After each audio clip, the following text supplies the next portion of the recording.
Merci Madame la Présidente, Madame la Ministre, Madame la Rapporteure, mes chers collègues. Comme cela a été rappelé, c'est au terme d'une procédure législative particulièrement longue que nous allons enfin pouvoir apporter une réponse aux plus de 1,3 million d'associations que compte notre pays et qui attendent particulièrement d'être soutenues après la crise sanitaire qui a mis en berne la vie associative dans notre pays. C'est tout simplement de cette proposition de loi, enrichie aussi bien à l'Assemblée qu'au Sénat, qui doit faciliter le fonctionnement et le développement de ces dernières sur le plan financier.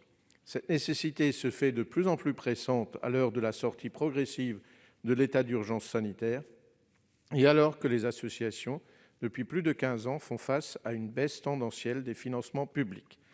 Au moment où nous venons tout juste de voter le projet de loi prévoyant la gestion de la sortie de la crise sanitaire, le groupe Union centriste estime que les associations doivent être soutenues.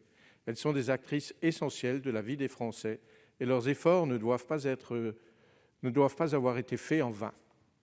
À cet effet, je tiens à saluer la rapporteure pour la qualité du travail qu'elle a mené depuis le début du parcours de cette proposition de loi. En outre, la qualité de la relation entre notre rapporteur et son homologue de l'Assemblée nationale a permis de garantir les intérêts qui sont les nôtres au Sénat, justifiant de la volonté de nos deux chambres d'aboutir à un texte ambitieux au service des associations, mais aussi des collectivités. À ce titre, le groupe Union centriste se réjouit que la plupart des dispositions introduites par notre Haute Assemblée en première lecture aient pu être maintenues à l'issue de la seconde lecture à l'Assemblée nationale.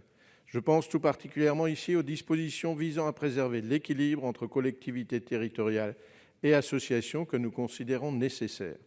En tant que partenaires privilégiés de la vie sociale, les communes ne doivent pas se voir imposer des contraintes disproportionnées, voire contre-productives, ayant pour but d'alourdir inutilement leur travail de coopération avec les associations. Bien que les subventions publiques soient en baisse depuis plusieurs années, il n'en reste pas moins que 49% des ressources des associations proviennent des financements publics, ce qui constitue un coût non négligeable revenant directement aux collectivités locales. Le groupe Union centriste partage les dispositions introduites au cours de la navette et considère que ce texte va dans le bon sens pour plusieurs raisons. Premièrement, car il multiplie les sources de financement des associations en autorisant les prêts entre associations d'un même réseau. Deuxièmement, parce qu'il simplifie les relations entre les autorités administratives et les associations, et nous savons à quel point les démarches administratives sont généralement un frein à l'efficacité et la rapidité des mesures. D'une part, une permission sera accordée aux associations de conserver une partie d'une subvention non dépensée. D'autre part, le texte ouvrira aux fondations la possibilité d'être agréées pour enseigner la conduite.